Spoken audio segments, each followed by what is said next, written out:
The grandmother traveled miles through a storm to bring a gift to her wealthy grandson. When she heard what they were saying about her behind the door, her heart broke. The relentless, unyielding rain enveloped Rosemary's small house in a seemingly endless grey shroud. Located on the outskirts of a town accustomed to heavy downpours, that early morning the storm raged with unusual fury. The wind shook the trees so violently that their trunks creaked, and the roof tiles of the humble home trembled at each onslaught. In the distance, flashes of lightning briefly pierced the gloom, heralding a grueling day for anyone daring to step outside into that voracious tempest. From before dawn, the elderly woman had remained wide awake, driven by a potent motivation, to attend her grandson, Julian's 18th birthday. With trembling hands, she packed her most treasured memories into a cloth suitcase, a family photo album, and an old medallion, a legacy from her late husband. For her, those items symbolized their shared history and the unbreakable bond that connected her to Julian. Nothing, neither the fury of the clouds nor the lack of a formal invitation, would stop her from keeping her promise. Rosemary's determination shone as brightly as the lightning that glinted behind the curtains. She double-checked the suitcase's contents and wrapped herself in a thick cloak. Outside, the patter of the rain sounded like a war drum, threatening to intensify at any moment. Yet the old woman did not retreat. She knew that if she wanted to embrace her grandson on such a significant day, she would have to cross that wall of rain and wind, separating her humble home from the city. That was when Clara appeared, the neighbor who had lent her a helping hand for years.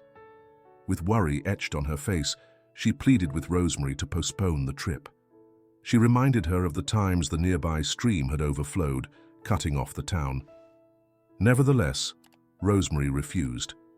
She had learned to value every minute and could not wait any longer. She mentioned the few occasions she had seen Julian and how much she longed for his company, even though his family had not sent her an invitation. With a resigned sigh, Clara helped her adjust the cloak and pack some food for the journey. She gave her a spare umbrella, fearing that the gale would destroy the main one. Rosemary thanked her and smiled, trying to lift her neighbor's spirits. Inside, she felt the weight of her years and the family wounds that had yet to heal, but her resolve held strong. She had to deliver that precious medallion and the album to Julian, to remind him where his true essence came from. Before leaving, the elderly woman cast one last look at her home, built over years of effort and memories. Every crack in the wall held a story, and each worn piece of furniture evoked her past. She adjusted her umbrella and opened the door, bracing herself for the onslaught of the rain. With steady steps, she forged ahead, determined not to let anything derail her mission. The path to the bus stop proved treacherous. Water formed streams on either side of the road, and the mud threatened to make her slip. Yet Rosemary allowed herself to be guided by a heart brimming with love. She thought of Julian, his gentle gaze, and all the stories she yearned to share with him. Each thunderclap reminded her of the urgency of keeping that family bond alive. When she finally spotted the rickety structure of the bus stop, she realized it was merely the first of many challenges fate had in store. The wind showed no mercy, howling through the trees as cold, relentless raindrops pelted her skin like tiny needles. Even so, deep within, she held fast to the certainty that her love for her grandson justified any sacrifice. Clutching her small suitcase and holding her head high, she prepared to wait for the bus, unaware that this journey would mark the start of an adventure far greater than the storm itself. However, the old woman's willpower was stronger than any adversity, for she had spent a lifetime overcoming obstacles and knew that on Julian's celebration night, a new chapter in her family's history would be written. The fury of the storm had not subsided in the least by the time Rosemary arrived at the bus stop. The air remained saturated with moisture, and lightning lit the overcast horizon with swift white flashes. That makeshift shelter consisted of a small, rusted metal roof that creaked under the force of the wind and let rain seep in at various points. The few people gathered there stayed silent, absorbed in their own worries and the uncertainty of the journey. Anxiousness was etched on their faces as they wondered whether the bus would arrive soon or if the storm would intensify, forcing them to find another way to move on. Drenched to her ankles, Rosemary gripped her cloth suitcase tightly to protect the photo album and the medallion inside. Even though the cold had penetrated her bones, she tried to offer a smile to those who glanced at her curiously. She felt tired, but the decision to be at Julian's birthday gave her strength. The route from her house had been complicated, with no mercy from the downpour. Still, she was determined to reach the city at any cost. Among the travelers huddled under the battered awning, she noticed a young woman who looked helpless. The girl clutched a small bag to her chest and wore only a thin sweater over her shoulders. Although her gaze reflected sadness, it also showed a yearning for freedom. Rosemary approached her to offer a drier spot and to share some warmth from her own cloak. The young woman's name was Charlotte. As soon as she sensed the kindness of the gesture, she let out a small sigh, as though she had been holding back tears for a long time. With a shaky voice, Charlotte told the old woman that she had left home in secret to escape a violent relationship. She explained how her partner's fits of rage left her terrified. That morning, after one final act of aggression, she decided to flee without looking back. She had packed the few possessions she owned and was heading for the city in the hope of finding a job that would allow her to start over. As she spoke, her eyes clouded with fear for what lay ahead, but they also revealed determination. She could no longer endure the humiliation and knew this was the moment to break free, even if it meant facing a tempest. Rosemary listened intently and fell silent for a few moments, feeling a deep sorrow in her heart. Gently, she searched inside her small provisions pouch and took out a modest piece of bread wrapped in paper, offering it to Charlotte to regain her strength. Moved, the girl accepted the bread and took a timid bite. That simple act, in the midst of the storm, held enormous significance for both of them. While one was seeking her freedom, the other was attempting to fulfill a family wish. Their two journeys were propelled by profound emotions, forging an immediate bond between them. As the minutes passed, the rain seemed to intensify. Thunder echoed through the air, causing the travelers to shudder every now and then.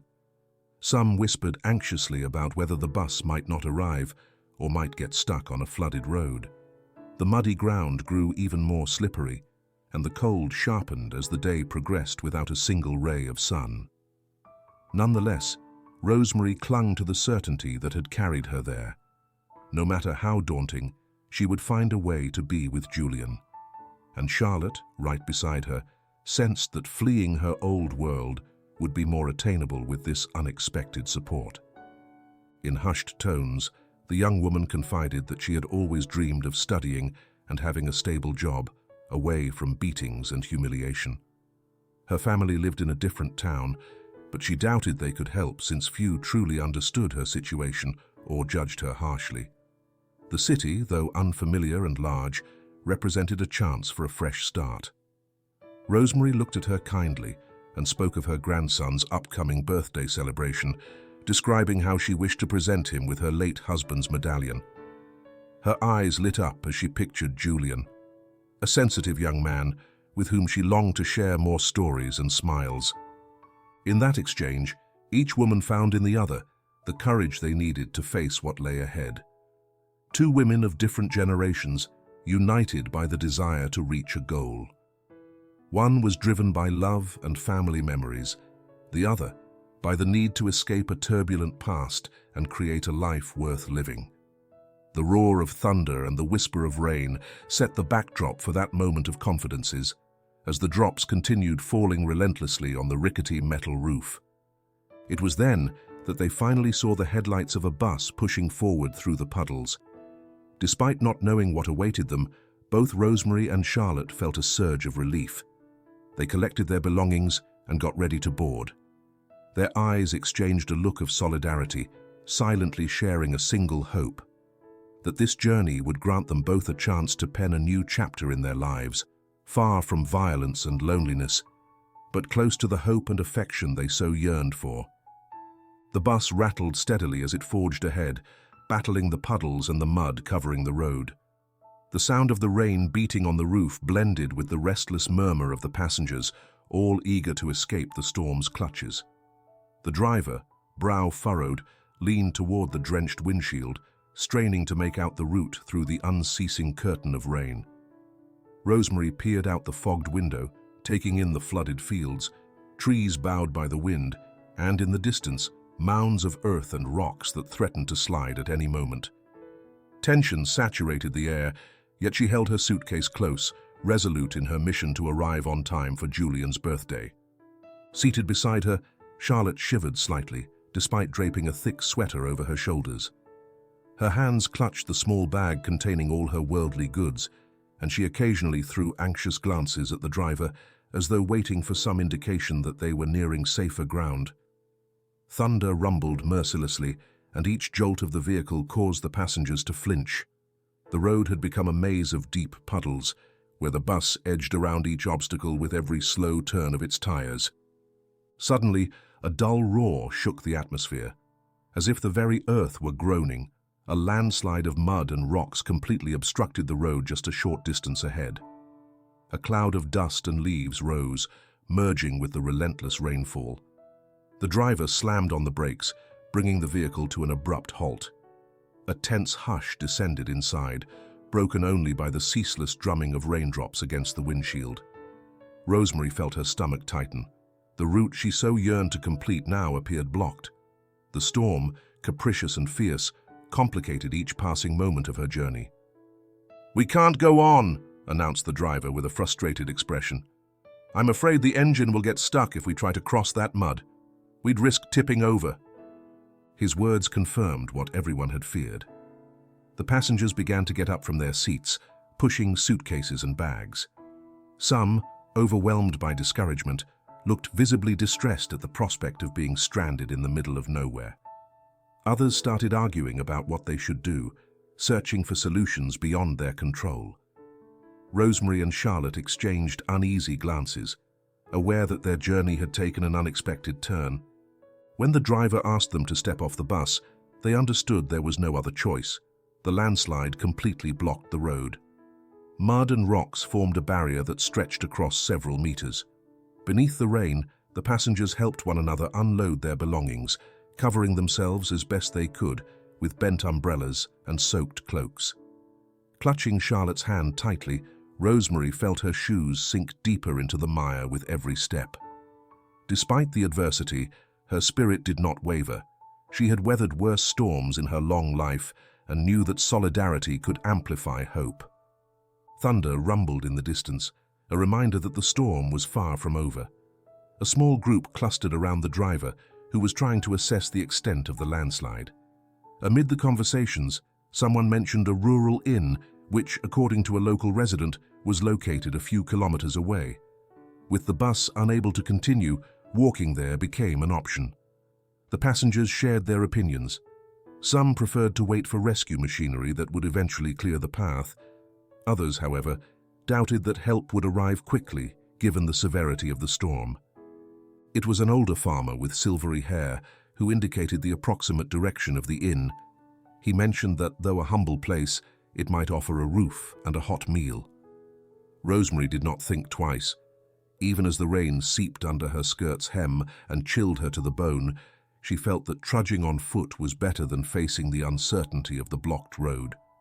Charlotte, quietly sobbing from exhaustion and cold, clung to the old woman's arm, trusting in her courage and experience. "Stay calm, child," Rosemary murmured reassuringly. "We'll get through this. You'll see." With tentative steps, the two women advanced alongside a handful of fellow travelers who had also chosen to walk. Mud slipped beneath their feet, and the wind whipped their faces. The surrounding landscape felt almost ghostly. Fallen trunks, scattered branches, and the humid smell of rain-soaked earth that clung to their skin. In the midst of all that chaos, the hope of finding shelter kept them together. Sometimes someone would offer an encouraging word. Other times, a steady arm helped a traveler back up after stumbling.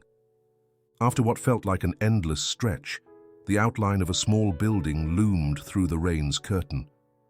Rosemary's heart skipped a beat when she realized they had finally reached their temporary refuge. Beside her, Charlotte breathed with relief, her body barely able to endure another onslaught from the storm. As they drew closer, the inn's entrance awning creaked in the wind, and the lights within promised a warm welcome compared to the bleak night outside. Thus, Rosemary and Charlotte crossed the threshold of the rural inn, convinced they would find shelter there for at least a few hours. Their clothes dripped onto the floor, yet their expressions still revealed a shared determination to continue their separate journeys once the downpour subsided. The future remained uncertain, but both women knew that with every step, no matter how difficult, they were edging closer to the possibility of achieving what drove them onward. Meanwhile, back in the city, far from the smell of damp earth and the constant pounding of rain on fields and roads, a stately mansion rose amid tall pines and immaculate gardens. Its wide windows gleamed with morning light as the household staff hurried about, completing every detail for the upcoming birthday celebration. Sophia, the lady of the house, moved briskly through the rooms, supervising florists, decorators, and waiters. Her mother, Beatrice, walked alongside her, holding a never-ending list of tasks. The cake had to arrive by noon, the musicians needed a specific area for their instruments, and the table decor required top-quality linens. Despite all the luxury, the air felt thick with tension. Everything had to be flawless to impress the cream of high society, who viewed this party not merely as a birthday celebration, but as Julian's debut in an elite circle. Beatrice was a dignified woman whose severity surfaced whenever she spoke to the event organizers. Sophia, in turn, scrutinized every floral arrangement and every dish leaving the kitchen, fretting that the family's image might be tarnished by even the slightest flaw. While mother and daughter refined the final details, Julian's father, Richard, was in another part of the mansion, shut away in his study. Behind the closed door, he spoke in hushed tones on the phone, trying to mask his anxiety. His business partner, Mitchell, had been pressuring him for weeks to pay off a substantial debt he had incurred through bad investments. The constant calls had become intolerable, and that morning was no exception. Richard gripped the receiver with trembling hands, hiding his distress in his voice so as not to worry his family.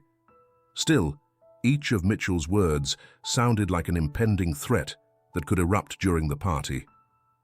Just a few steps away from that study, the mansion's hub pulsed with activity. Marble staircases, carpeted hallways, crystal chandeliers, everything looked impeccable, yet an undercurrent of strain filled the atmosphere, as though perfection itself were a fragile facade. Focused on keeping up their spotless reputation, Sophia and Beatrice barely noticed the burden weighing on Richard. Whenever he emerged, he forced a smile and asked in a loud voice if everything was going as planned. All the while, Mitchell's ultimatum loomed in the back of his mind, and he dreaded that his financial troubles might come to light on the very day of the party. Julian, the guest of honor, strolled pensively through the main hall. He surveyed the golden decorations and the elaborate flower arrangements his mother had placed in every corner. Although he appreciated the grand gesture, he could not shake an underlying discomfort. For as long as he could remember, his paternal grandmother had showered him with warmth and affection in a way the rest of his family rarely did. Her absence from the preparations troubled him. At times, he wondered whether she knew it was his birthday, or if she even wanted to attend a celebration for which she had not formally been invited.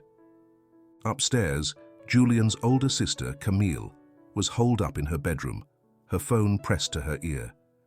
Between laughs and ostentatious remarks, she regaled her college friends with tales of the party's grandeur. She spoke about the influential guests who would be there, the valuable connections to be made, and the exclusive atmosphere that would prevail at the mansion. Yet she barely mentioned her paternal grandmother, referring to her in an indifferent, almost awkward tone. One of her friends asked about her father's side of the family, but Camille quickly changed the subject, claiming she preferred not to discuss past matters. Descending the mansion's main staircase, Julian passed a large mirror and was startled by the downcast expression on his face.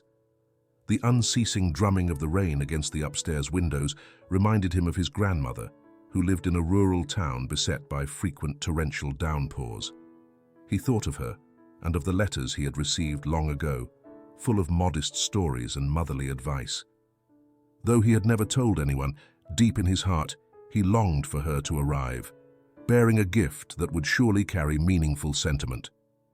Meanwhile, in the vast vestibule, Sophia directed a florist where to place a huge arrangement of orchids and white lilies. Beatrice, going over her list for the umpteenth time, murmured instructions to the staff moving tables and chairs. Neither one mentioned the paternal grandmother. In their eyes, the day had to be perfect, unruffled by any visit they deemed out of place. By that standard, the mere thought of Rosemary appearing amid all the protocol was unthinkable. Thus, the mansion turned into a hive of activity. As time slipped by, everyone seemed fixated on the flawless image the family intended to display to society. Yet behind that lavish facade lay Richard's mounting anxiety and Julian's quiet melancholy, two different forms of emptiness that no amount of party splendor could fill. The birthday, intended as a grand family success, threatened instead to become a stage for hidden tensions that would inevitably come to light sooner or later. The rain continued hammering on the tin roof as Rosemary and Charlotte stepped into the rural inn. It was a small place with a narrow hallway and only a few rooms on either side. A rusty bell clanged as the two women crossed the threshold, soaked and shivering, clutching the few items they carried. Even so, the slight warmth inside and the promise of a roof over their heads came as a huge relief after their long trek through mud and the ceaseless storm. The inn was run by a serious-looking woman with kind eyes named Angela. At the sight of Rosemary and Charlotte, she grasped their need for shelter immediately. Speaking gently, she explained that only one room with 2 single beds remained available, with a shared bathroom down the corridor. They accepted without hesitation, thankful to have at least one place to spend the night. Though modest, the room had a small window fogged by the rain, 2 sagging mattresses, and a dim lamp that swayed whenever the wind rattled the wiring. Once they settled in, Rosemary set her suitcase on a chair and carefully unfastened her cloak, trying not to drip any more water onto the wooden floor. Charlotte slipped off her sweater, soaked through to the last thread, and hung it on an improvised hook by the door. Rain, and the occasional hail, pelted the tin roof, creating a steady drumbeat that made the window panes vibrate. Exhausted, both women sank onto the beds, closing their eyes in search of a brief moment of rest. Nightfall and the dim light encouraged a more intimate conversation. In a soft yet wistful voice, Rosemary began sharing stories of her youth and how she had struggled to raise her only son, Richard. She recalled the early mornings spent working at the town bakery, kneading dough and serving customers to pay for Richard's education. She went on to describe the day he decided to move to the city, drawn by the promise of a better future. Years later, Julian's birth brought her a second chance to give the love she had always longed to share, though her contact with the boy was limited by ongoing family friction. With each word, Rosemary's eyes misted over, conveying her yearning to hug her grandson again without enduring those cold, dismissive stares. Charlotte listened intently, feeling closer and closer to the elderly woman. Her pulse still pounded from recent events when she finally broke her silence and explained how she had ended up there. She confessed that she was fleeing a marriage that had become violent and suffocating. Her voice faltered as she spoke of the verbal abuse and mistreatment she had endured, to the point of preferring to leave home without telling her family. She feared her husband might find her, so she kept her whereabouts hidden. Through tears, she admitted she had no idea how she would survive in the city, but she knew she couldn't turn back. Moved by her words, Rosemary slowly sat up at the edge of the bed and took Charlotte's hand. She offered her words of encouragement, assuring her that she had done the right thing by escaping the violence. Even in the midst of uncertainty, the old woman believed every human being deserved a dignified life, free from suffering. That night, beneath a roof rattled by the storm's fury, Both women leaned on each other, drawing comfort from their shared stories. A grandmother eager to see her grandson again, and a young woman determined to forge a new path. Dawn arrived with a slight let-up in the rain, though it still drizzled on and off. When Rosemary opened the door to their room, she caught the aroma of freshly brewed coffee wafting from the small dining area. Charlotte, famished, went with her, finding only a few tables and chairs that made up the modest space for guests. That was when the young woman spotted a sign posted on the wall near the kitchen. It advertised temporary job opportunities in the city, mostly in restaurants and cleaning services. Her eyes lit up instantly, as though that slip of paper were the first rung on a ladder toward a less uncertain future.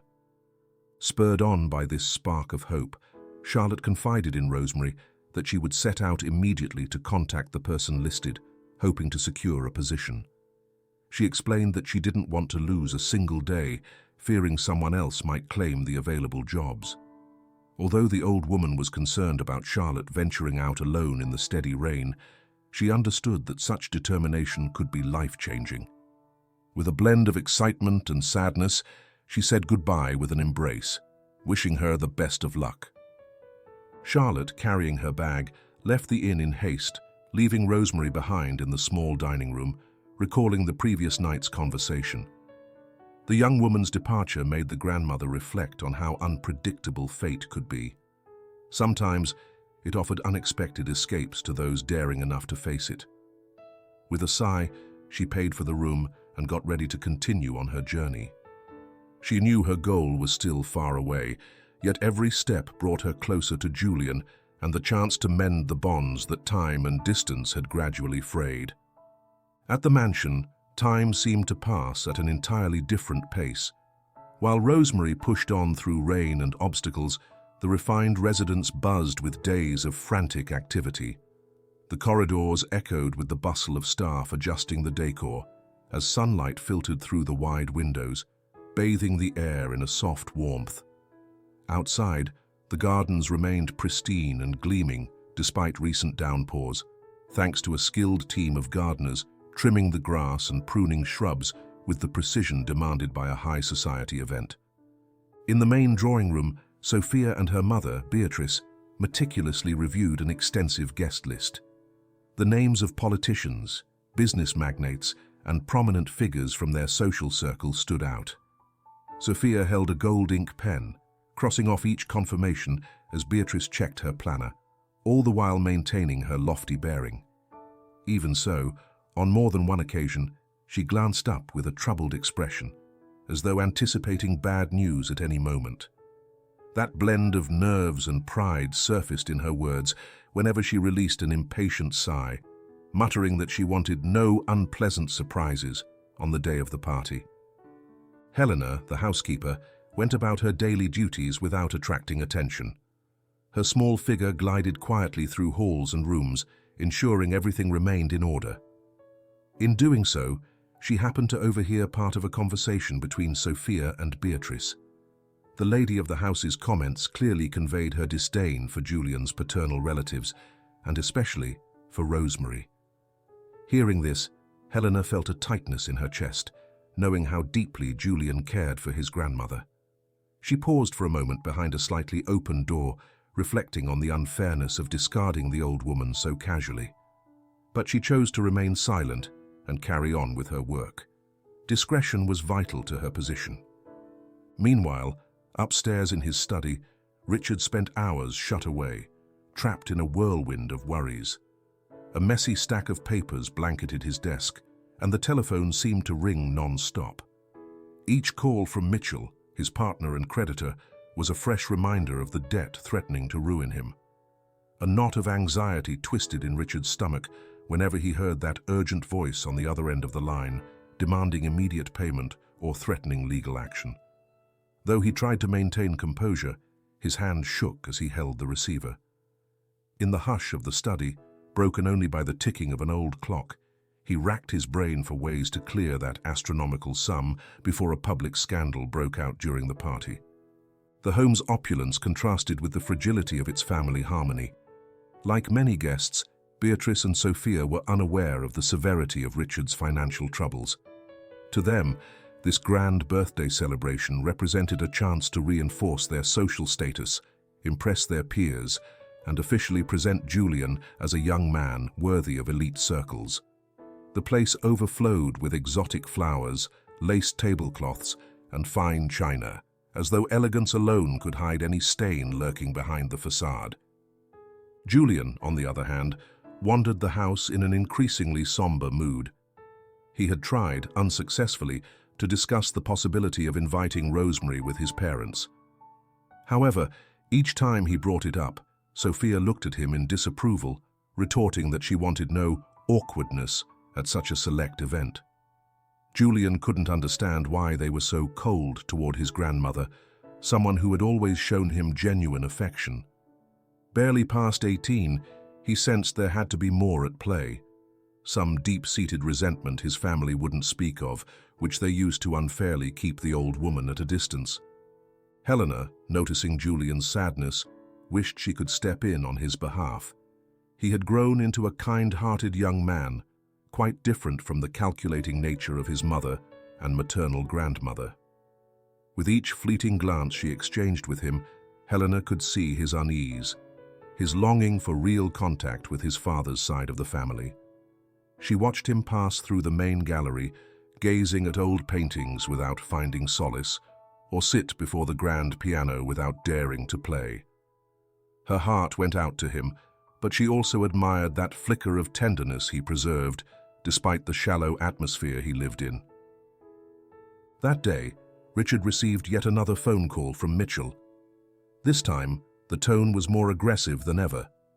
Mitchell threatened to show up at Julian's party himself unless the debt was paid immediately, warning he would stir up a scene in front of all the guests. Richard hung up, beads of sweat glistening on his forehead. How would he explain to Sophia and Beatrice that they risked suffering public humiliation? How could he endure the shame of compromising his family's name because of his debts? And above all, what would Julian and Camille think if they discovered their apparent financial success was nothing more than a mirage? His mind in turmoil, Richard peeked out from the study door and spotted Julian in the hallway. A lump formed in his throat as he recalled his son's innocent eyes back when he was just a little boy, racing through those same corridors with Rosemary. A pang of remorse tugged at his chest. Perhaps if he had kept a closer bond with the old woman, he wouldn't feel so alone in this moment of crisis. Yet he swallowed hard, shook his head, and returned to the desk. Time was pressing, and he couldn't afford to hesitate. So the hours slipped by in the mansion, amid both order and disorder, elegance and anxiety. The frantic preparations showed no signs of slowing, but the family's foundations, already cracked by resentment and secrets, were on the verge of collapsing at any moment. Helena carried on with her chores, pretending not to notice the conversations hinting at Rosemary's exclusion, and Richard, nearing a nervous breakdown, struggled to reveal the true scale of his debt. Everything boiled down to a grand, glittering spectacle concealing a storm of fears. In that tense atmosphere, the question of the paternal grandmother still lingered unspoken in the air, and no one dared answer it. Richard had spent almost the entire night awake in his study, anxiously going over the bills and invoices stacked on his desk. He couldn't stop thinking about Mitchell's latest threat. The man had vowed to show up at Julian's party unless the debt was paid by the agreed date. Although it was already the early hours of the morning, the atmosphere felt stifling, even with the rain still lashing the house from outside. Each raindrop tapping against the windows seemed to multiply Richard's distress. By the following morning, he rose with bloodshot eyes and a clenched jaw. Sophia noticed her husband's expression over breakfast, yet attributed his grim look to pre-party nerves. Julian's birthday was fast approaching, and because this was such a pivotal event to introduce him to wealthy society, she assumed Richard's stress was due to the final arrangements. She saw no need to dig deeper than appearances. For her, preserving the family's impeccable image was all that mattered, so she merely assumed her husband was dealing with typical worries of the occasion. Meanwhile, in the sitting room, Camille was absorbed in her virtual world. She barely took a bite of food, far more interested in snapping pictures of the table set with flowers and fine china. She flaunted the mansion's opulence on social media and boasted about the exquisite details adorning the party. Every so often, she would casually remark on the supposed envy this would inspire among her friends. Camille seemed to live in a bubble, oblivious to the tension simmering beneath the household's foundations. Her parents let her be, chalking it up to the modern youth's digital indulgences. No one paused to consider the emptiness her behavior betrayed. Julian, meanwhile, observed with growing unease his father's evasive behavior. He watched as Richard hurried away from breakfast, wearing a grim expression and clutching his phone to his ear. Several times Julian had tried asking if everything was all right, only to receive vague answers and forced smiles. Though he couldn't pinpoint the exact reason, the young man sensed something serious was going on, beyond the usual party details. Still, he hesitated to insist, fearing he might unsettle his father or stir up conflict in a home where appearances always trumped sincerity. Richard's phone rang again. Mid-morning, Mitchell gave him no respite. He demanded immediate solutions and threatened to ruin the family's reputation if the agreement was not honored. Richard, clutching the receiver, tried to beg for more time, explaining that the event would be an opportunity to establish new business contacts. He thought it might be useful to Mitchell if he could secure investors or allies willing to back them. However, his pleas fell on deaf ears. Mitchell's tone was definitive, making it clear that he would grant no further extensions. Sophia, unaware of the gravity of the situation, walked down the hallway wearing an expensive tailored suit, issuing instructions to the household staff. She paused momentarily outside Richard's study, intending to bring up some last-minute details about the party. But upon hearing her husband's agitated voice, she preferred to leave to avoid what she called unnecessary tensions. In her view, it was simple. She didn't want to tarnish the festive atmosphere with disputes she believed were purely business matters that Richard ought to handle alone. Meanwhile, Camille, phone in hand, amused herself by planning which stories she would post on the day of the birthday celebration. She rehearsed poses in front of the mirror, told her followers every tiny detail of the decor, and dramatically proclaimed it would be the event of the year. She paid little attention to the tense faces passing through the halls or the budding anxiety in Julian's eyes. Her world revolved solely around her phone screen and the constant approval from strangers who applauded her ostentatious life from afar. Only Julian dared to question what was happening, though he had no clear answers. Discreetly, he approached the study to check on his father, but Richard had locked the door.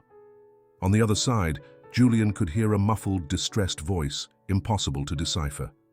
The young man leaned against the wall, lost in a whirlwind of speculation. He remembered the distant expression his father had worn for days, and a sense of foreboding washed over him, as if something immense were looming. By midday, with the sun struggling to pierce the clouds, the mansion continued its frantic preparations. Floral arrangements arrived in large boxes, staff bustled about the gardens like worker ants, and the waiters practiced the service routine for the upcoming soiree. Yet deep inside the study, the pressure on Richard's shoulders kept mounting. Mitchell's threats echoed in his mind, a reminder that if he didn't settle his debt, he would suffer public humiliation. With each passing moment, that possibility grew more unbearable. As the hours ticked by, the mansion became a place of contrasts. The excitement and pomp of the preparations clashed with the gathering shadows of an impending crisis. Oblivious, Sophia kept scheduling receptions and confirming the attendance of illustrious guests. Camille remained shut in her virtual bubble, hungry for her followers' admiration. Julian, increasingly worried, began to notice how the family was fracturing, though no one else seemed to see it. And in the deepest recesses of the house, Richard, his face drawn, clung to the faint hope of finding a way out, fearing with every passing minute that the mounting pressure would topple everything. Night was falling when Rosemary at last set foot in the city. The sky, still blanketed by grey clouds, drizzled incessantly, making the streets slick and reflecting the glow of buildings on the wet pavement. Car headlights shone across puddles and sidewalks, and the urban bustle contrasted with the emptiness of the roads she had traveled just hours before. Weariness weighed on her every muscle, but the thought of seeing her grandson Julian fueled her to keep putting one foot in front of the other. She had spent days braving bad weather and mishaps on the road. Since leaving her small town, the rain had almost never let up. Even so, her determination remained unshaken. She had slept in a modest rural inn, confided in Charlotte, and helped other travelers in need. Everything pointed to one goal: appearing before Julian to give him her late husband's medallion and the family photo album, filled with cherished memories. In her eyes, that gift was the embodiment of their shared history and the unbreakable love binding grandmother and grandson. At last, she spotted the mansion, which gleamed under the outdoor lights illuminating its gardens. The imposing structure rose with a grace that seemed to defy the wind and rain. Her heart pounded.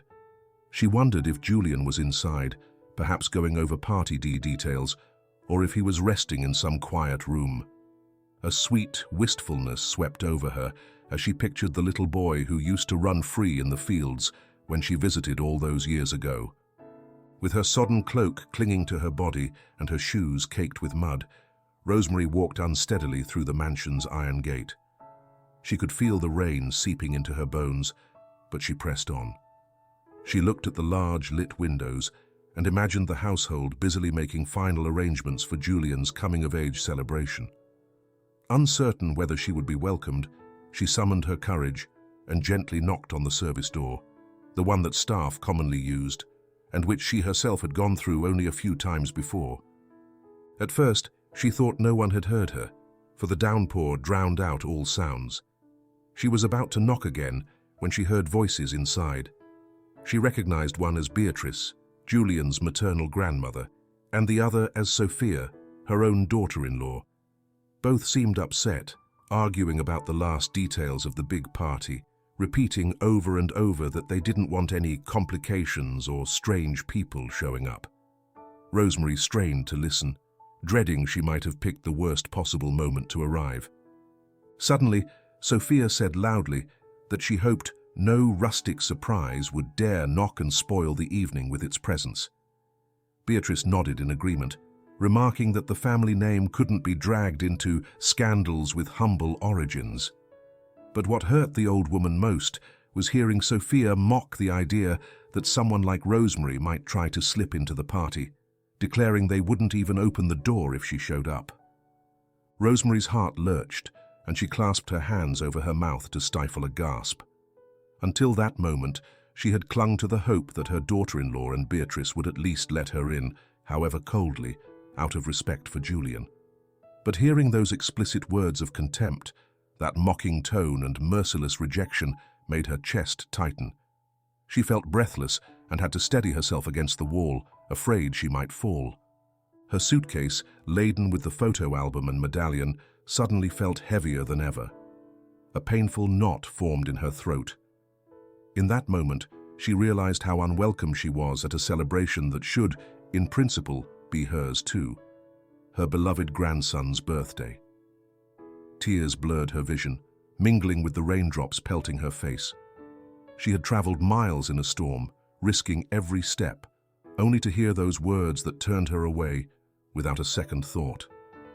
For a few moments, she stood motionless outside the door, unable to decide whether to ring the bell or leave. She recalled the stories she had once told Julian when he was small and how he would listen with fascination. She thought of harvest days and afternoon snacks in her home back in the village. Faced with this harsh reality, she feared that her presence might only cause Julian more grief. If he saw his grandmother humiliated, he would feel guilty. At last, she closed her eyes tightly and took a deep breath. A grandmother's duty was not to expose her grandson to unnecessary family strife. A shudder ran through her when she accepted that there was nothing more she could do just then. She turned away, edging along the wall so no one would notice her. With her soul heavy with sorrow, she left the door she had never managed to knock upon, afraid that insisting would spark an even bigger altercation. The rain continued to fall, almost disdainfully, over her bent figure retreating from the mansion.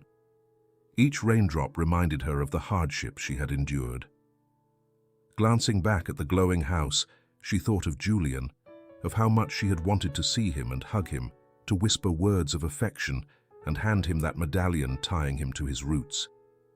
Yet Sophia and Beatrice's scornful words still echoed in her ears, reminding her that the modesty she embodied had no place amid her grandson's opulent world.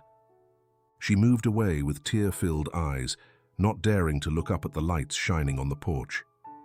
Perhaps she would find another way to reach Julian, or maybe life, with its unending twists and turns, would give them another chance to meet. For now, all Rosemary could do was carry her pain in silence and keep walking under the rain, knowing that her love as a grandmother would remain unshaken despite the wound inflicted by her family's disdain. The drizzle refused to let up as Rosemary trudged away from the mansion, her heart weighed down with sorrow. Each step on the rain-slick pavement felt leaden, as if discouragement were dragging her down. Eyes fixed on the ground, she tried to ignore the stinging in her chest, a sting made worse by the harsh words she'd overheard through the door. Thoughts swirled in her mind of perhaps returning to her town without having delivered the medallion or the photo album she carried. Yet a deeper force, her love for Julian, kept her from giving up. Lightning flashed in the distance, outlining the building's silhouettes against the overcast sky. At one point, Rosemary felt faint and had to steady herself against a lamppost, struggling to catch her breath. Days of exhaustion, uncertainty, and sorrow had worn her down more than she had expected. With her legs trembling slightly, she decided to carry on, searching for somewhere to shelter, if only briefly, from the seemingly endless drizzle. Turning the corner of a deserted street, she spotted the cross of a modest church rising among more modern buildings. Its light-colored walls and sloped roof formed a simple yet comforting sight. A dim glow shone through the windows, suggesting someone was there, awake and watching over the place. Rosemary silently thanked the heavens for this refuge and headed for the entrance. Upon stepping inside, she felt a gentle change in the air.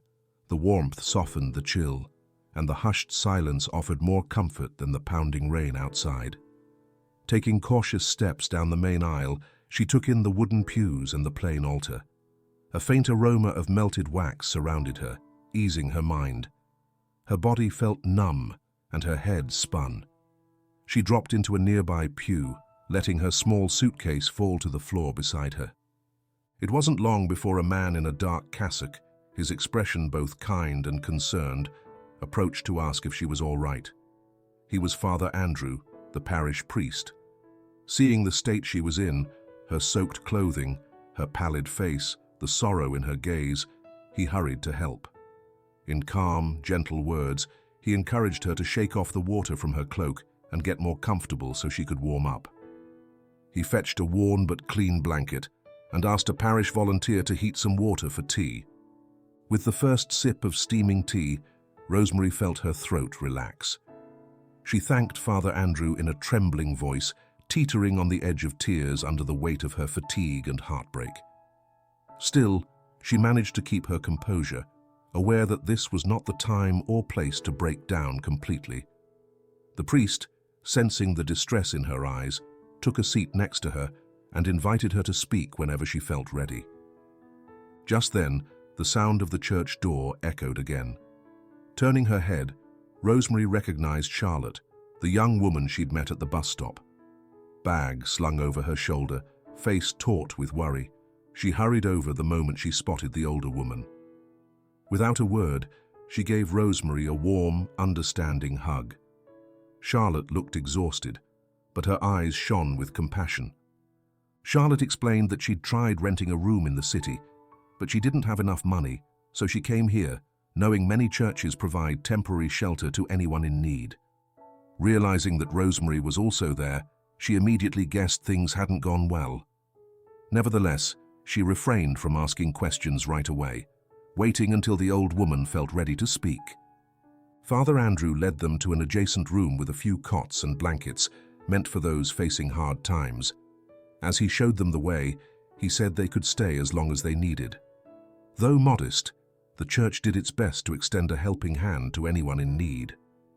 Rosemary nodded weakly, trying to smile. The priest then left them for some privacy. That was when Rosemary, her voice barely above a whisper, recounted what had happened at the mansion. How she'd arrived, her heart brimming with hope, only to hear the harsh words of Sophia and Beatrice, who wanted no part of her at the party. She paused for a moment, struggling not to succumb to grief, before describing the pain she felt at being rejected by her own family. Tears finally slipped from her eyes. Charlotte embraced her with genuine warmth, feeling helpless in the face of such injustice. "You shouldn't head back home in this weather," Charlotte said quietly. "You're soaked, and your health could worsen. You'd be better off resting here for a couple of days, until you feel stronger." Returning with a container of warm water for their feet, Father Andrew backed Charlotte's suggestion. Given the unrelenting rain, he explained, it would be dangerous for Rosemary to risk going back out on the roads. He also assured her there would be no problem if she stayed in the church for a day or two, and he offered to contact city services to see if there was a shelter available until the storms subsided. Overwhelmed by sorrow, Rosemary lacked the strength to refuse. Her heart throbbed with sadness, but she was grateful for the kindness of strangers who offered her respect and warmth, though they had no family ties to her. Under the glow of votive candles and the gentle patter of rain, she felt a fleeting sense of peace, an oasis amid the inner and outer storms pounding her world. With care, Charlotte and Father Andrew helped her onto a nearby cot in a corner, dimly lit by a small lantern beneath an image of the Virgin Mary. Exhaustion soon claimed her.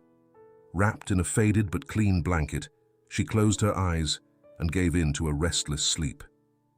Julian's face filled her thoughts. He was both the reason for her efforts and her greatest motivation to persevere. Despite her disappointment, she realized that on this night, solace would come through two strangers who had become friends at the most unexpected moment. Night brought an uneasy calm to the mansion, but Julian's heart pounded with an anxiety he couldn't explain. He had retired to his room earlier than usual, sensing that the household's tense atmosphere was choking him. The rain still spattered outside, mingling with the faint hum of cars on the main avenue. Closing his door behind him, he paused, surveying the opulence of his bedroom. A wide bed, velvet curtains, and expensive furniture, none of which lessened his growing loneliness. Hoping to distract himself, he opened an old trunk in one corner, half forgotten among other, less valuable items. The lock looked forced, as though someone had rifled through it and left it improperly closed. When he lifted the lid, Julian saw several cardboard boxes, loose photos, and documents from his childhood. Without thinking much about it, he began to rummage through the contents and suddenly came upon something that stirred his memory. A yellowed envelope with his name written in the delicate handwriting of his paternal grandmother. Carefully, he drew out a bundle of letters Rosemary had sent when he was only 8 or 9 years old. In each letter, she greeted him lovingly, shared stories about life in her village, and wrote of how proud she was of every small achievement he made. Julian froze, recognizing the kind words that had once filled him with such joy. He remembered afternoons racing to the mailbox, hoping to find one of her heartfelt letters, brimming with blessings and simple advice.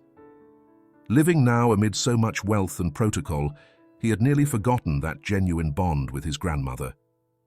He settled down on the carpet, feeling a tightness in his chest as he read letter after letter.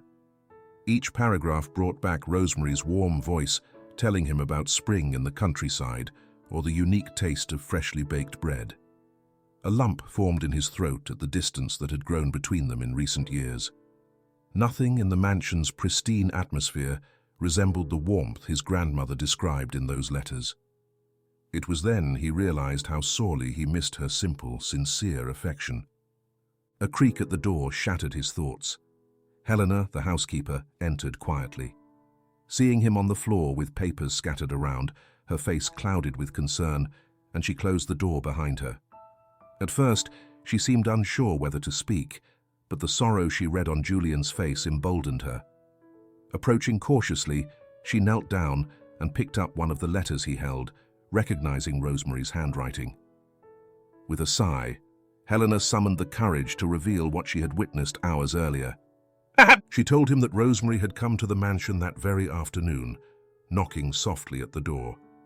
She explained that she hadn't seen the moment his grandmother arrived, but she'd overheard Sophia and Beatrice complaining heatedly about not wanting any rustic people gate-crashing the party. She recounted how Rosemary, on hearing those cruel words, had left in tears, unable to bring herself even to ring the bell. Helena described the pain in the old woman's eyes and lamented that she had been unable to stop her or offer the welcome Julian would surely have given her. Each sentence struck Julian like a blow.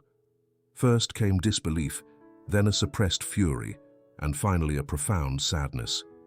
He grasped at last that the scorn his paternal grandmother endured was nothing new. It had likely been going on for years, and he, naive as he was, had never seen it clearly. A crushing guilt welled up inside him.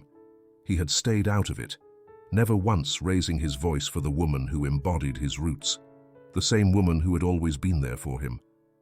Pain etched in his features, Julian embraced Helena, thanking her for the courage it took to tell him the truth. Then, looking up with firm resolve, he knew exactly what he must do. He had to find his grandmother as soon as possible, beg her forgiveness for the humiliation she had endured, and plead with her to be at his birthday celebration. After all, the party should be a time for family unity, not a display of the pride and elitism that felt so suffocating. Helena, moved by Julian's honesty, offered to help in any way she could.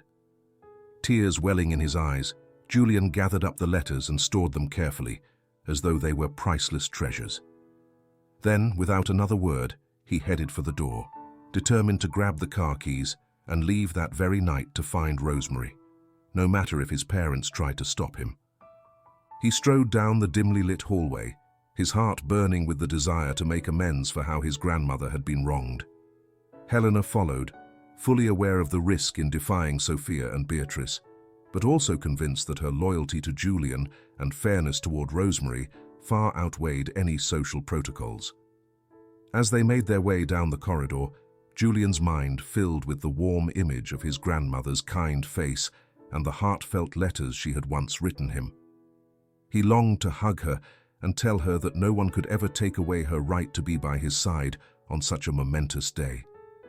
Whatever the consequences might be, he had resolved to find her immediately, convinced that, despite the lies and deep-seated grudges, genuine love could open the door that scorn had slammed shut. Meanwhile, in the midst of the mansion's whirlwind preparations, Camille continued with her university routine, hardly registering the tense atmosphere at home. She left early each morning, as the staff arranged flowers and china for the grand celebration, and returned late at night when most people were either asleep or shut away in their rooms. At 20 years old, she considered her chief priorities to be her studies and boosting the family's lavish image on social media, rather than involving herself in conflicts at home. Still, the last few weeks had been unusual. She noticed Julian drifting into silence, almost absent, as though something far weightier was on his mind. Initially, she assumed he was simply dealing with the nerves that often accompany turning 18. Yet seeing him dodge family conversations and lock himself in his room raised her suspicions. One morning, before she headed to campus, she tried asking if he was okay. He only nodded, eyes slightly misty, and looked away. That afternoon, in the university cafe, Camille sat with her friends, reviewing notes and discussing the latest social news.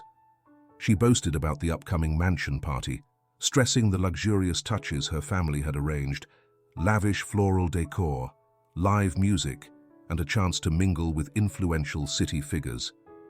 Several of her classmates ate it up, peppering her with questions about living amid such opulence. Thrilled by their interest, Camille gleefully offered shallow anecdotes designed to show off the extravagance of the event. In the midst of this, a quiet friend named Alejandro cut into her story with a question that upended her entire narrative. "So, tell me, will Julian's paternal grandmother be attending?" Silence fell over the table. Camille froze, unsure how to respond. She had never even considered the possibility that her paternal grandmother would be invited. Growing up, all she ever heard about her father's side of the family were vague references tied to humble origins, something that always seemed to make her mother, Sophia, and her maternal grandmother, Beatrice, uncomfortable. After a barely perceptible hesitation, Camille forced a tight smile. "Well, I'm not really sure," she mumbled. "I believe she lives in a small rural town, and I don't know if she'd want to come, or if she even can."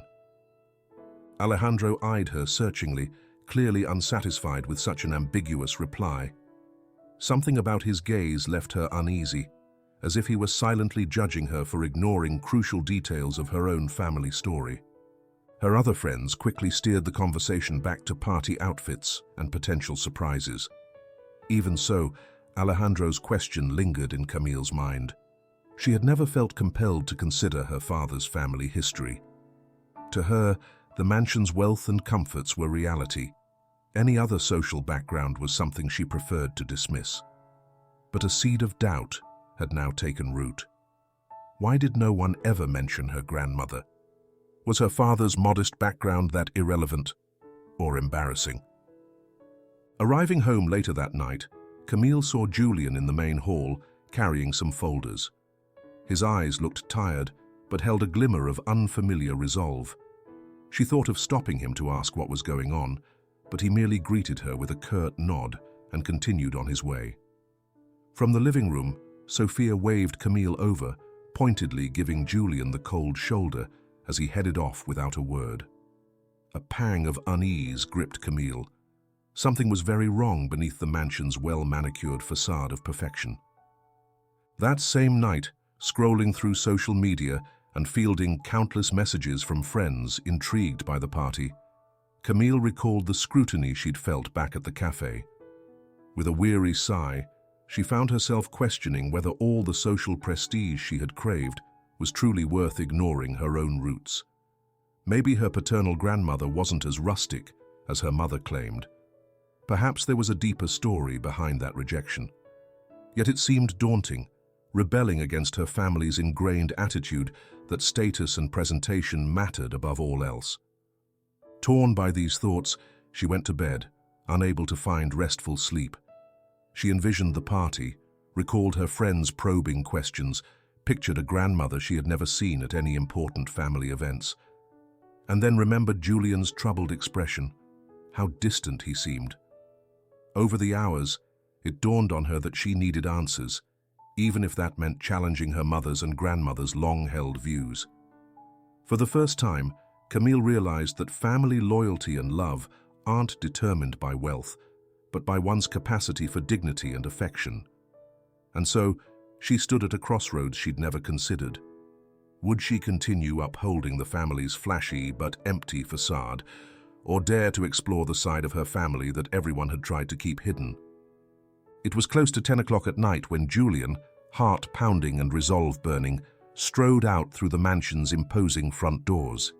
He had spoken with Helena, who confirmed the details of Rosemary's attempt to visit and the humiliating rejection she had faced. The revelation sparked a swirling mix of sadness and anger that he could hardly contain. He felt it was now his duty to right this wrong, even if he had no clue where his grandmother might be. No sooner had he crossed the threshold than he ran into Stephen, the family gardener. Unlike many of the other staff, Stephen had always shown warmth and kindness toward him. Julian, wasting no time, confessed he needed to leave immediately to find his grandmother. Moved by Julian's urgency, Stephen offered to drive so the young man wouldn't have to brave the dark, rain-soaked streets alone. They climbed into a grey family car. Stephen started the engine, and Julian, in the passenger seat, mentally combed through likely places Rosemary might have gone. It wouldn't be easy. The city sprawled across multiple neighborhoods and endless avenues, and his grandmother was unfamiliar with the area. To make matters worse, sporadic rain showers continued, rendering every mile even more challenging. They began near the bus station, guessing that might be where she'd go if she hadn't found anywhere else to stay for the night. But the station was practically deserted, with only a few weary travelers who had seen no sign of an older woman in simple clothes carrying a small cloth suitcase. Frustration mounted as the rain intensified, forcing them to use the windshield wipers continuously. "Don't lose heart, son," Stephen said gently, seeing the tension etched on Julian's face. "If your grandmother's in the city, we'll find her eventually." Buoyed by that hope, they continued their search. They stopped at a couple of municipal shelters, describing Rosemary's appearance, a short, kindly-looking elderly woman wearing a dark dress and carrying a well-worn suitcase. No one recognized her. They cruised through poorly lit streets on steep inclines, past makeshift encampments where homeless families sheltered from the cold and rain. They asked everywhere they could, but the answer was always the same. No, nobody matching that description. The city looked half asleep under the drizzle, the pavement shimmering under a thin layer of rain. People in the streets were in a hurry, with neither time nor inclination to discuss a missing elderly stranger. Each fruitless inquiry deepened Julian's guilt over not seeing sooner how marginalized his grandmother had been. A stroke of luck came when they pulled over by a small grocery store. A local parishioner exiting the shop overheard their description and mentioned that Father Andrew's church often took in people with few resources or nowhere else to stay. He recalled seeing a soaked older woman seeking help there recently, though he had no specific details. Pointing them in the right direction, he wished them luck. Reinvigorated, Stephen drove to the area where the church was located. By now, it was the early hours of the morning. Julian felt a knot of nerves tighten in his stomach when he saw the dark spire and the faint glow from within. Could his grandmother really be there?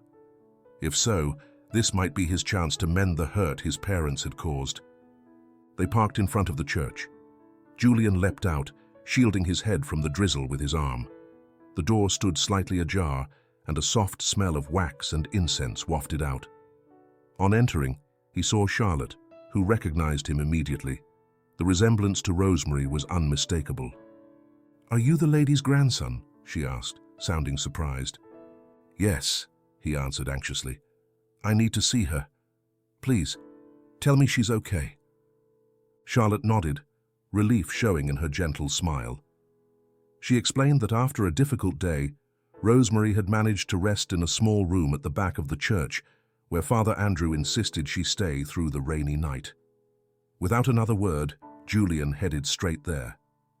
He carefully pushed open the door and found her sitting on an old cot, holding in her hands the medallion she had traveled so many miles to deliver. Sensing someone's presence, the elderly woman looked up. On recognizing Julian, her eyes filled with tears she couldn't decide were from joy or sorrow. The young man couldn't contain his emotions. He knelt down beside her and embraced her tenderly, feeling a warmth in that moment he had never experienced in all the mansion's luxury. "Forgive me, Grandma," he whispered, his voice trembling. "I had no idea what my family put you through. I swear I didn't know they'd turned you away like that." Deeply moved, Rosemary stroked her grandson's head and gazed at him through tearful eyes brimming with love. There was no room for resentment in that reunion. After a brief silence, Julian pleaded with her to accompany him to his birthday celebration despite everything. He explained that the party meant nothing without her there and that he himself would shield her from anyone's scorn. In a quavering voice, the elderly woman agreed. Even though her wounds still hurt, she realized her grandson's sincere love outweighed the grudges and pretenses at the mansion. Watching from the doorway, Charlotte couldn't help smiling at the scene, and Stephen, waiting in the vestibule, felt a rush of relief at seeing goodness and hope claim a small victory that night. Dawn caught the occupants of that modest church room by surprise, with Father Andrew leaving a small light on to keep them safe and at ease. Rosemary woke with aches in her body, a souvenir of the past few days' turmoil. But Julian's presence, slumbering nearby, renewed her sense of hope. She remembered the deep anguish she felt upon being rejected at the mansion door and wondered, just for a moment, if she should risk facing that humiliation again. Yet, when she saw her grandson's exhausted face, she realized he was suffering as much as she was from this family rift. As the sun rose, shining its first rays through the church's tall windows, Julian woke and gently took his grandmother's hand. With teary eyes, he repeated what he'd told her the night before. He had discovered her letters, the ones she'd sent him back when he was just a little boy. Each yellowed page reminded him of her unwavering warmth, the unconditional affection that had been buried under a veneer of appearances and silences. Julian confessed how empty the celebration felt without her, and how badly he needed the only person who had ever shown him genuine, selfless love. Rosemary hesitated. The hurtful words she'd overheard from behind the mansion door still echoed in her head. She was afraid to go back there, a place that treated her like an unwelcome intruder, where simply being herself seemed to bother Sophia and Beatrice. She glanced at the medallion, her late husband's legacy, and the old photo album so dear to her. Was it worth risking yet another painful rejection? But Julian's tears and raw honesty reminded her that she wasn't seeking forgiveness from her daughter-in-law. She was fighting to mend the bond with her grandson. As they spoke in hushed tones, Charlotte came into the doorway. She had spent the night in another small adjoining room, and upon hearing them talk, came over to check on them. Happy to see them together, she encouraged Rosemary to attend the party for Julian's sake. He had gone to such lengths to find her in the middle of the night. Then, with a spark of excitement, Charlotte shared that she had been hired as a temporary waitress for the celebration. It wasn't a big payday, but it was a critical step toward building a new life far from the violence she'd left behind. Father Andrew also appeared with a tray of bread and steaming coffee, overhearing part of their conversation.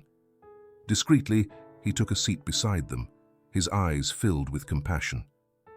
Seeing that grandmother and grandson had finally been reunited, he blessed their bond and emphasized how important it was not to let bitterness triumph over familial love. He reminded them that faith, humility, and affection could soften even the hardest hearts. Though he didn't know every detail of why Sophia and Beatrice had been so unwelcoming, he firmly believed that reconciliation was possible if all parties were willing to talk. Still unsure, Rosemary was gradually swayed by Julian's pleas and by Charlotte's and Father Andrew's words of support. Even so, she insisted on one thing. She didn't want to cause more trouble. If her presence triggered arguments or humiliation, she would rather return to her hometown. Fighting back tears, Julian promised he would do anything to protect her from mistreatment. He vowed to face his parents, declaring he wouldn't celebrate his coming of age at the expense of the woman who'd loved him so deeply. Sipping their coffee and sharing bites of bread, the atmosphere in that humble room grew charged with expectation. Charlotte looked forward to beginning her new job at the mansion, hoping it might help pave the way for a better life. Julian plotted how to bring his grandmother back without Sophia or Beatrice causing a scene. Father Andrew gave each of them a small rosary as a symbol of protection and strength. And so, despite her fears, Rosemary agreed to attend. She was touched by Julian's devotion, the encouragement from Charlotte, and the kindness shown by Father Andrew, who never judged her for her humble background or her pain. Weary but newly determined, she decided to try once again. She would go to her grandson's birthday. Perhaps there she might show the family that having modest roots was nothing to be ashamed of, but rather the foundation of a genuine love that sooner or later always sought to bloom. The morning of the grand festivity dawned with a clear sky, as though the storm that had battered the city for days had granted a truce so the family could celebrate in seemingly perfect weather. From early on, a decor team arrived at the mansion, hauling lanterns, flower arrangements, and silk drapery. The already magnificent garden evolved into a tableau of shimmering lights and shadows, lined with petals along the paths, leading to a white marquee filled with lavishly set tables. Every detail aimed to dazzle the guests, from the intricately cut crystal glasses to the gleaming napkin rings at each place setting. Clad in an ivory-colored evening gown, Sophia took charge of inspecting each final touch. At her side, Beatrice wore an elegant tailored suit, flaunting the vanity that had always marked her public appearances. The two strolled along the mansion corridors, greeting those who helped with the preparations. No one would have guessed beneath so much polish the underlying tension simmering in the hidden corners of the house. While Sophia and Beatrice made sure the buffet was top tier and the music sophisticated enough, Richard's worries and Camille's confusion lay buried under painstaking politeness.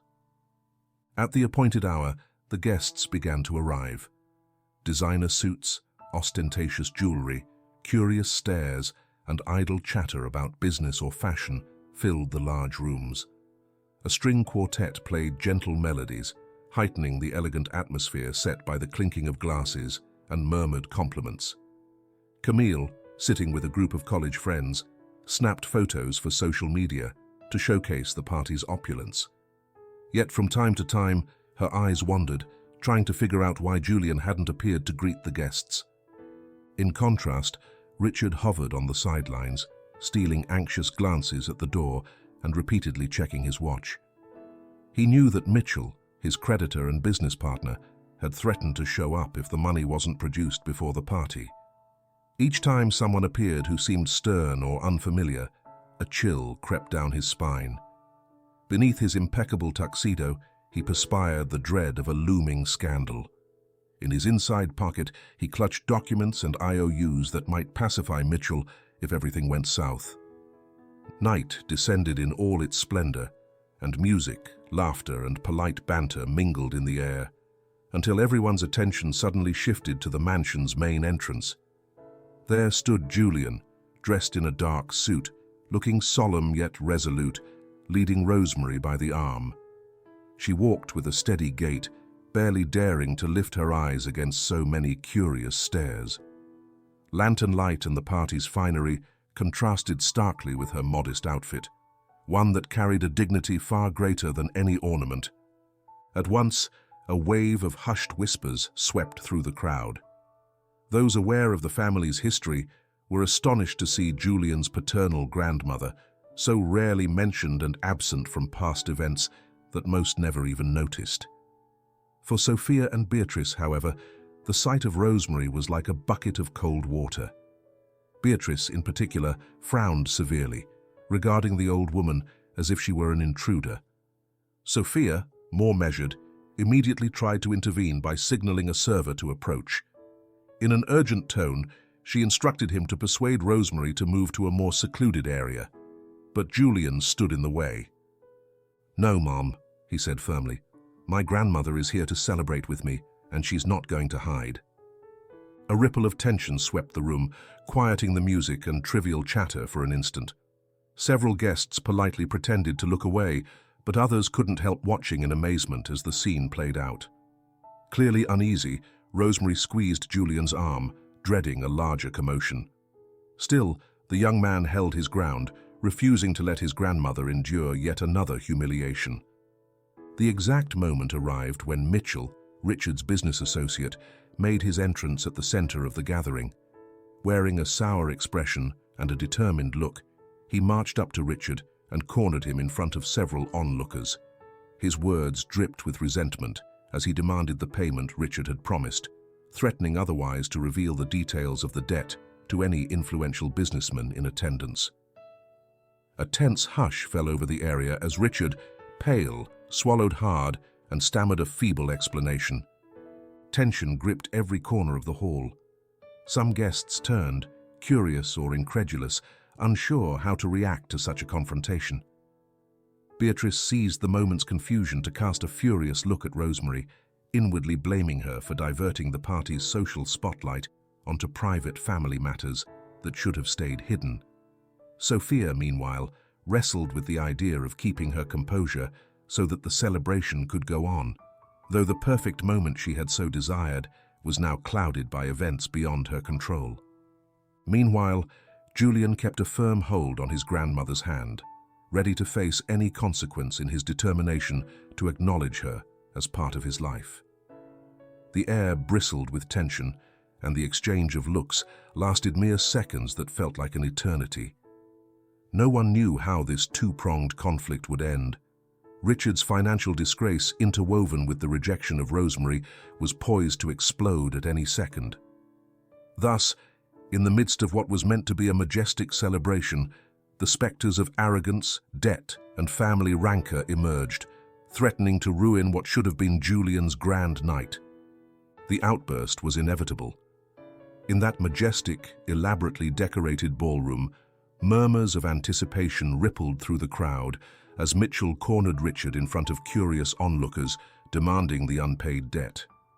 Richard, his face drawn and haggard, realized he could no longer keep up appearances. His hands trembled around the glass he was holding, and shame constricted his throat, aware of the many eyes boring into him, awaiting an explanation. "Admit you're bankrupt," Mitchell growled loudly enough for everyone to hear. "I tried to be patient, but my tolerance has run out." A sea of disbelieving whispers swept through the room. Sophia and Beatrice, astounded, went white upon discovering that the family was on the verge of losing everything. Camille, who had come over to see what the commotion was about, stood gaping. The orchestra fell silent, and the waitstaff stood still, uncertain whether to continue serving. Amid the general confusion, Richard felt his strength ebb away. "Yes, it's true. I haven't been able to honor my obligations," he admitted in a shaky voice. "My business dealings have gone from bad to worse, and—" Each word weighed on him like a stone, the burden of his failure crushing him. "I was trying to make everything look good, but I've failed." A wave of shock washed over the guests. Some, wearing disapproving frowns, left at once, assuming the family's financial reputation was finished. Others simply stared, drawn by the morbid fascination of witnessing a social disaster. Feeling triumphant, Mitchell prepared to spill the most embarrassing details of the debt. At that exact moment, however, Rosemary stepped forward, gently moving Julian aside and fixing her gaze on the creditor. "My son isn't perfect, but he's worked honestly," she declared firmly. "You've known him a long time. You know how hard he's tried. He doesn't deny his debts, but there's no reason to destroy him in front of everyone." Though spoken softly, the old woman's voice resonated with a determination few expected from someone of such humble appearance. Her words commanded silence among many onlookers, who seemed impressed by her calm, steadfast authority. Rosemary spoke of the years she had sacrificed to ensure Richard got the education he needed.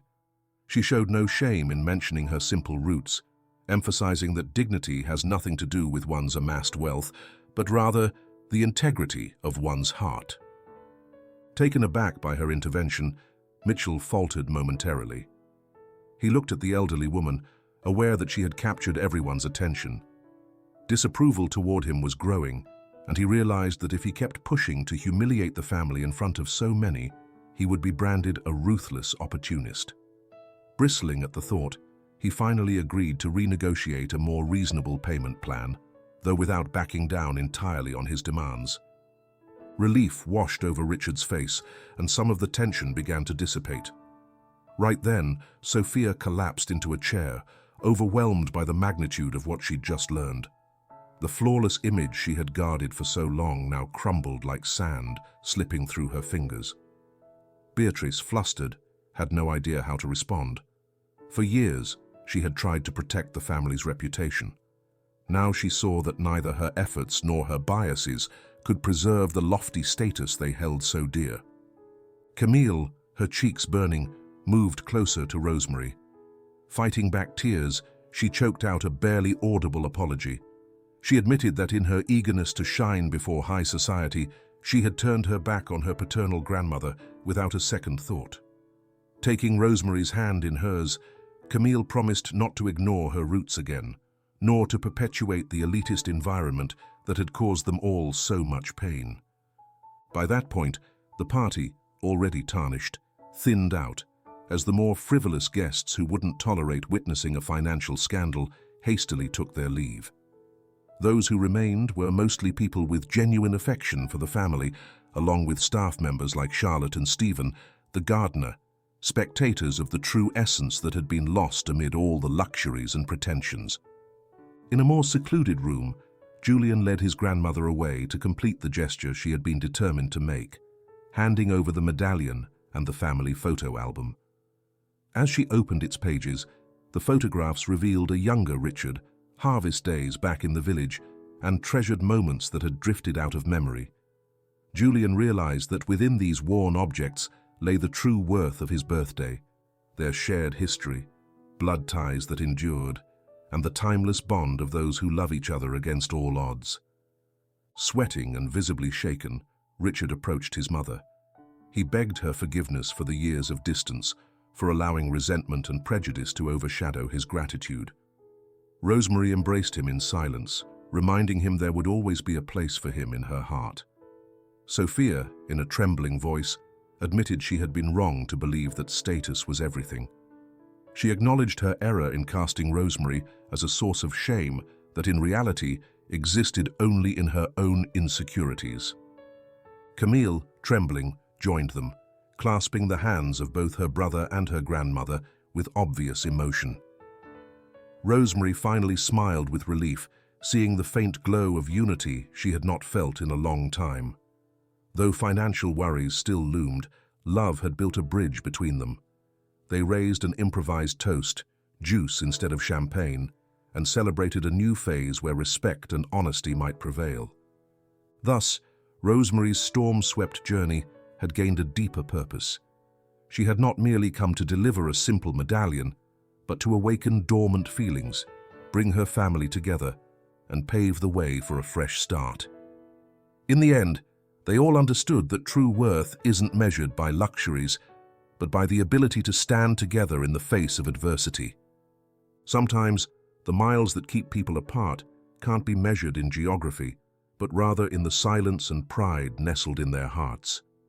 Yet when genuine love endures, love born of family and rooted in shared memories, no storm or prejudice can separate those who truly care for each other. Rosemary's journey reminds us that in the simplicity of an embrace and the sincerity of a heartfelt apology lies the power to tear down any wall. A fractured family can always find its way back to unity when humility and compassion reclaim their rightful place. And that's where our story ends today, my friends. We've followed Rosemary on her remarkable journey, reminding us there's no distance or storm strong enough to stop the sincere love that binds a family. If you found this story inspiring, don't forget to give us a like and subscribe to discover more tales about the power of compassion and humility. Take care, and remember, sometimes a genuine hug means more than any show of wealth. See you in the next video.